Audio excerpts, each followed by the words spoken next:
الصلاة والسلام علیک یا سیدی یا رسول اللہ وعلا آلک و اصحابک یا سیدی یا حبیب اللہ۔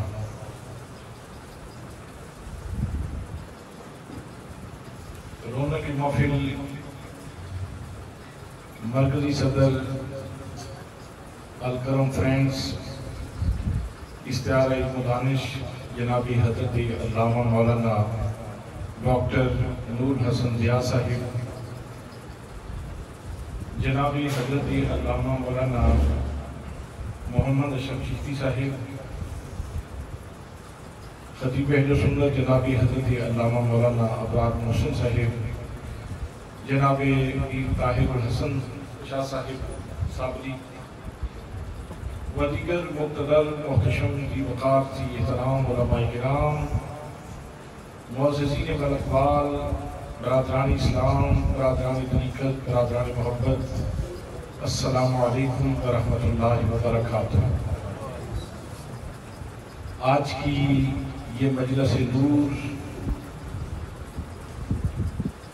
نبات آس ضیاء الامت حضرت جسٹس پیر محمد کرم شاہ الازہری رحمۃ اللہ تعالیٰ علیہ کی نور زندگی کے حوالے سے گزارشات پیش کرنے کے لیے اور آپ کی خوبصورت زندگی سے نور کشید کر کے اپنی زندگیوں کو منور کرنے کے لیے انعقاد پذیر ہے۔ میں اس خوبصورت عظیم الشان فقید المثال ضیاء الامت سیمینار کے انعقاد پہ اس ادارہ کے جملہ اساتذہ کرام اور طلباء کو صمیم قلب سے ہدیہ تبریک و تحسین پیش کرتا ہوں۔ دعا ہے کہ اللہ کریم ہمارے دوستوں کی اس کاوش کو اپنی بارگاہ میں شرف قبولیت عطا فرمائے اور ہم سب کے لیے دارین کی سعادت کا باعث بنائے۔ دوستان محترم، ایک انتہائی اہم بات آپ کی خدمت میں عرض کرنا چاہتا ہوں۔ زیادہ طویل کلام نہیں کروں گا، بس اتنا عرض کرنا چاہتا ہوں کہ اللہ کریم نے جتنے انبیاء کرام تشریف لائے ان کو بطور دستور زندگی کتابیں اور صحائف عطا فرمایا، اور سبھی جتنی کتابیں اتری سبھی اللہ کریم نے تختیوں پہ اتاری۔ لیکن جب قرآن مقدس کی باری آتی ہے تو قرآن مقدس اللہ کریم نے تختیوں پہ نازل نہیں فرمایا، بلکہ اللہ کریم نے ایک بہت ہی خوبصورت انتظام فرمایا۔ اس زمین کے سینے کے اوپر جو سب سے مقدس محل تھا، وہاں اللہ کریم نے قرآن مقدس نازل فرمایا اور ارشاد فرمایا فَإِنَّهُ نَزَّلَهُ عَلَىٰ قَلْبِكَ، اے محبوب ہم نے آپ کی امت کا روحانی رزق آپ کے قلب منیر کے اوپر نازل کیا ہے۔ برادران اسلام، جو بندہ قرآن مقدس پڑھنے کی تلاوت کی سعادت حاصل کرتا ہے، وہ جتنی دیر تک قرآن مقدس سے منسلک رہتا ہے، اگر اس کا احساس زندہ ہو تو یوں سمجھیں وہ سینہ مصطفیٰ سے جڑا ہوا ہے، وہ سینہ مصطفیٰ سے جڑا ہوا ہے۔ بس اس احساس کو اپنے جسم کے اندر اور اپنی روح کے اندر اتارنے کی ضرورت ہے کہ جب تک آپ قرآن مقدس کی تلاوت کر رہے ہیں، کسی بھی انداز میں آپ تفسیر پڑھ رہے ہیں، آپ ترجمہ پڑھ رہے ہیں، آپ ویسے تلاوت کر رہے ہیں، اتنی دیر تک آپ سینہ مصطفیٰ سے جڑے ہوئے ہیں۔ سبحان اللہ۔ اس حوالے سے اگر میں حضرت ضیاء الامت جسٹس پیر محمد کرم شاہ الازہری رحمت اللہ تعالیٰ علیہ کی ذات گرامی کو دیکھتا ہوں تو آپ اپنی اوائل عمری سے لے کر زندگی کے آخری لمحے تک قرآن سے جڑے ہوئے ہمیں نظر آتے ہیں۔ مجھے یوں کہنے دیجیے کہ آپ کی زندگی میں ایسے لمحات بہت کم ہیں جب ضیاء الامت سینہ مصطفیٰ سے جڑے ہوئے نہ ہوں۔ اللہ کے محترم، پھر کرم یہ ہے کہ صرف خود ہی یہ اتصال حاصل نہیں کیا، یہ اتصال خود ہی حاصل نہیں کیا، یہ اپنا سینہ تو اس مرکز نور سے جڑا ہوا ہو، لیکن زمانہ اس سے محروم رہے۔ حضرت ضیاء الامت رحمت اللہ تعالیٰ علیہ نے اس سعادت کو تقسیم کرنے کے لیے کئی بہانے قائم فرما دیے ہیں کہ آج شرق سے لے کر غرب تک اور قطب شمالی سے لے کر قطب جنوبی تک، بلکہ مجھے یوں کہنے دیجیے کہ آج جہاں جہاں تک سورج کی شعاع پہنچتی ہے وہاں وہاں قطعات زمین پہ بسنے والے لوگوں کے سینے میرے ضیاء الامت نے سینہ مصطفیٰ سے جوڑ دیے۔ یہاں یہ کتنے پھول کھلے ہوئے ہیں دارالعلوم محمدیہ غوثیہ ملکوال میں، اور کتنے علماء اپنے سینے منور کر کے اپنے سینوں کو نور آشنا کر کے یہاں سے فارغ ہو چکے اور آج خود وہ مرکز نور بن چکے ہیں، اور آج امت مسلمہ کی رہنمائی کا فریضہ سر انجام دے رہے ہیں اور لوگوں کے سینے سینہ مصطفیٰ سے جوڑ رہے ہیں۔ اللہ اکبر، اللہ اکبر۔ حضرت ضیاء الامت رحمت اللہ تعالیٰ علیہ نے اس کے لیے دارالعلوم محمدیہ غوثیہ کا انتظام فرمایا۔ بھئی زندگی کے دو پہیے ہیں، مرد بھی ہیں اور عورتیں بھی، تو کیا بچوں کا حق ہے اور بچیوں کا نہیں ہے؟ میرے ضیاء الامت نے امت کی بچیوں کے لیے بھی یہ انتظام فرمایا، امت کی بچیوں کے لیے بھی یہ انتظام فرمایا غوثیہ گرلز کالج کی صورت میں۔ حضرات محترم، پھر حضرت ضیاء الامت رحمت اللہ تعالیٰ علیہ نے سنت خیر الانام تحریر فرمائی۔ سنت خیر الانام پڑھ لیں، سنت خیر الانام تحریر فرمائی۔ اس کے اندر عنوان تو حجیت حدیث ہے، لیکن کثرت سے قرآن مقدس کی آیات کوٹ کی ہیں۔ وہ پڑھنے والے تیرے سامنے میرے نبی کی سنت کی حجیت بھی واضح ہو جائے اور تجھے مصطفیٰ کے سینے سے لگنے کا شرف بھی نصیب ہو جائے۔ پھر تفسیر ضیاء القرآن کے کیا کہنے، 19 سالوں میں آپ نے تفسیر ضیاء القرآن لکھی ہے، 19 سالوں میں۔ اور اگر ضیاء القرآن کے مصادر دیکھیں، ضیاء القرآن کے ماخذ دیکھیں اور ضیاء القرآن میں جو مباحث ہیں ان کو دیکھیں، ایسے لگتا ہے کہ ضیاء القرآن لکھنے کے لیے آپ صرف چند لغت کی کتابیں لے کے نہیں بیٹھے اور چند تفسیرات کا مطالعہ نہیں کیا۔ ایسے لگتا ہے کہ جناب حضرت عبداللہ ابن عباس اور عبداللہ ابن مسعود سے لے کر وقت موجود تک جتنے مفسرین نے قرآن مقدس کے اوپر خامہ فرسائی کی ہے، جنہوں نے قرآن مقدس کی تفسیر میں شاپارے تحریر کیے ہیں، ضیاء الامت رحمت اللہ تعالیٰ علیہ نے سب کا مطالعہ کیا ہے، سب کا مطالعہ کیا ہے۔ اور مطالعہ کرنے کے بعد پھر یہ 5 جلدوں میں تفسیر ضیاء القرآن لکھی۔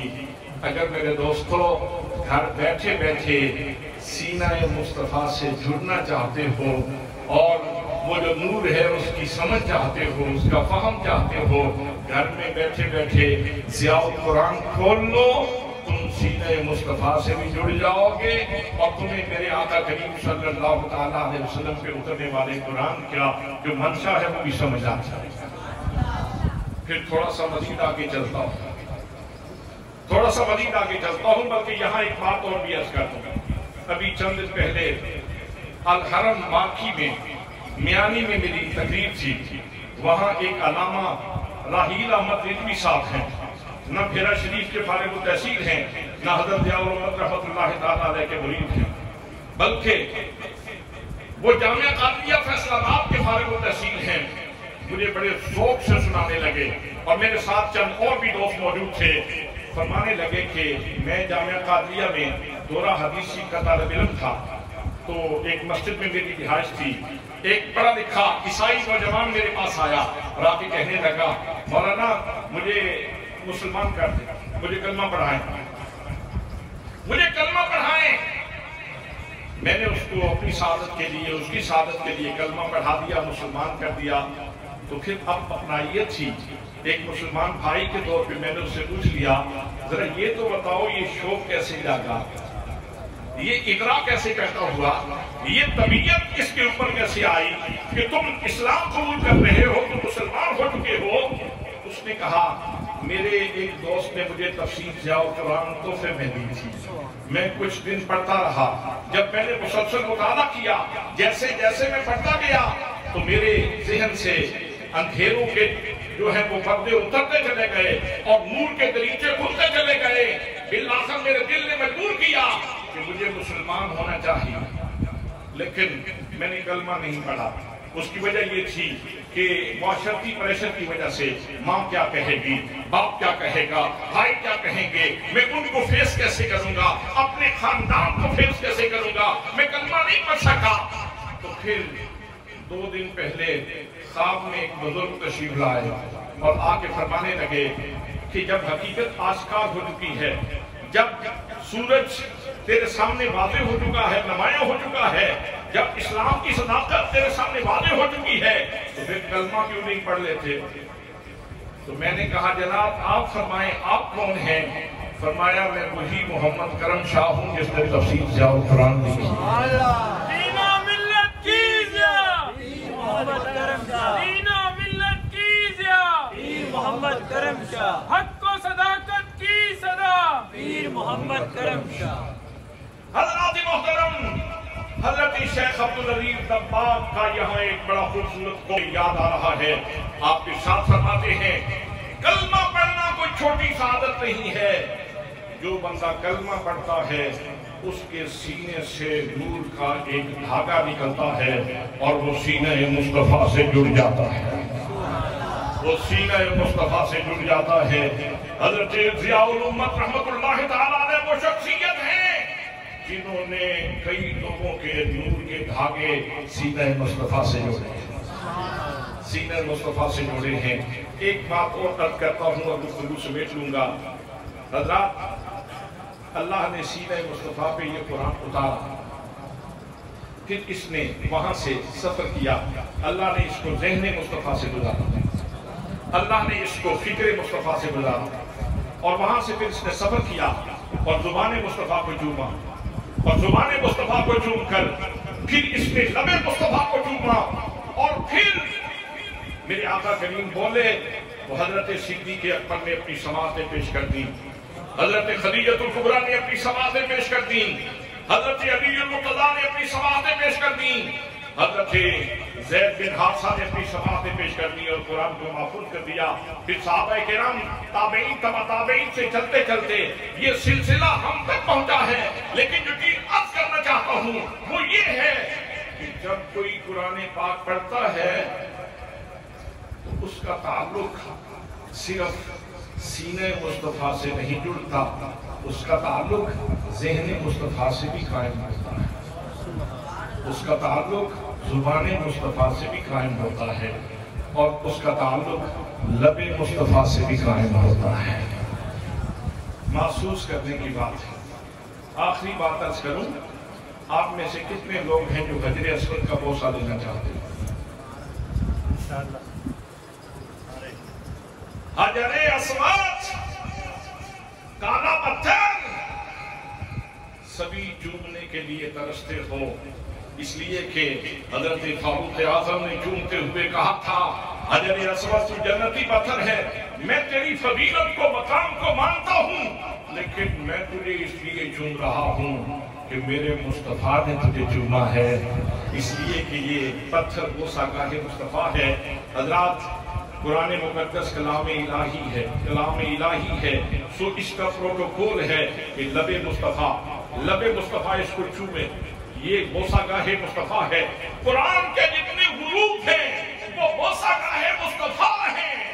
اور حضرت ضیاء الامت کی یہ مہربانی ہے کہ ملک وال میں، منڈی الدین میں، سرگودا میں، کشاف میں، جوہر آباد میں، پوری دنیا میں جگہ جگہ نگر نگر کھریا کھریا یہ دارالعلوم محمدیہ غوثیہ بنا دیے. حضرات محترم، اب یہ سعادت اس امت کے ان افراد قدسیہ کو صبح شام حاصل ہو رہی ہے کہ ان کے سینے مصطفیٰ کریم سے جڑے ہوئے ہیں اور ان کے لب بوسہگاہ مصطفیٰ کا بوسہ لے رہے ہیں. ہم اس بات پہ بڑے نازاں ہیں کہ ضیاء الامت نے ہمیں کتنا قریب کر دیا ہے بارگاہ مصطفیٰ سے، کتنا قریب کر دیا ہے بارگاہ مصطفیٰ سے، کتنا قریب کر دیا ہے بارگاہ مصطفیٰ سے. حضرات محترم، جس انسان نے ہمارے سینوں کو سینہ مصطفیٰ سے جوڑا ہے، ہمارے لبوں کو لب مصطفیٰ سے جوڑا ہے، بوسہ گاہ مصطفیٰ سے جوڑا ہے، قرآن کے حروف سے جوڑا ہے، جس نے ساری زندگی نور بانٹا، جو نور کا استعارہ بن گئے، جو نور کا نشان ہو گئے، جنہوں نے پوری زندگی نور نوازی کی، ان کی شخصیت کو خراج عقیدت بھی پیش کرنا چاہیے اور ان کی مرکز نور کی زیارت بھی کرنی چاہیے۔ کیا خیال ہے؟ تو اس شخصیت کا سالانہ عرس مبارک 18، 19، 20 محرم الحرام کو انشاءاللہ پورے تجھ کو احتشام سے اور پوری شرعی پابندیوں کے ساتھ آستانہ عالیہ بحیرہ شریف پہ منعقد ہو رہا ہے۔ ہوگا کیا جتنی دیر تک اس حیات دنیاوی میں رہے تو تب بھی لوگوں کے سینے سینے مصطفیٰ سے جوڑتے رہے، اور اب بھی جو جائے گا وہاں قرآن سنے گا، یا تو تلاوت سنے گا یا قرآن کی تفسیر سنے گا۔ گویا آنے والوں کو یہ دعوت دی جا رہی ہے، آ جانا، تمہارے سینے ایک دفعہ پھر سینہ مصطفیٰ سے جوڑنے کی کوشش کی جائے گی۔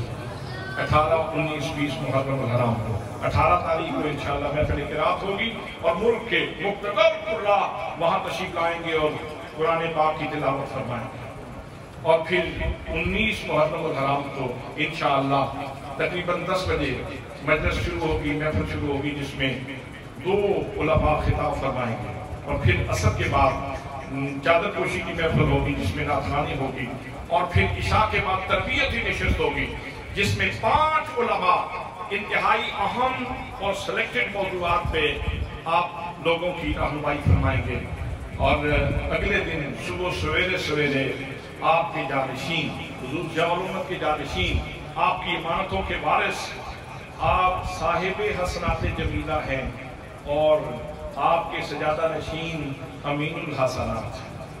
آپ صاحب الحسنات ہیں اور آپ کے سجادہ نشین امین الحسنات ہیں۔ وہ ہستی جو سجادہ نشین ہے اس وقت دربار عالیہ کی، وہ کہتے ہیں میں درس قرآن ارشاد فرماؤں گا، یعنی کوشش پھر وہی ہے کہ سینہ مصطفیٰ کے قریب ہو جاؤ، سینہ مصطفیٰ کے قریب ہو جاؤ، اور پھر آخری مجلس میں جو 20 محرم الحرام کو تقریباً 10 بجے شروع ہوگی، اس میں ترکی سے، انگلینڈ سے، پوری دنیا سے تشریف لائے ہوئے علماء اپنے اپنے لہجے میں اور اپنی اپنی زبان میں خطابات فرمائیں گے۔ آپ سب لوگوں کو اس سیمینار کے تمام شرکاء کو صمیم قلب سے اس پاک کی تمام محافل میں شرکت کی دعوت دی جاتی ہے۔ ہمیں امید ہے کہ آپ جو تشریف لائیں گے، شوق سے تشریف لائیں گے۔ اللہ کریم آپ سب لوگوں کا حامی و ناصر ہو۔ وما علیہ الا البلاغ المبین۔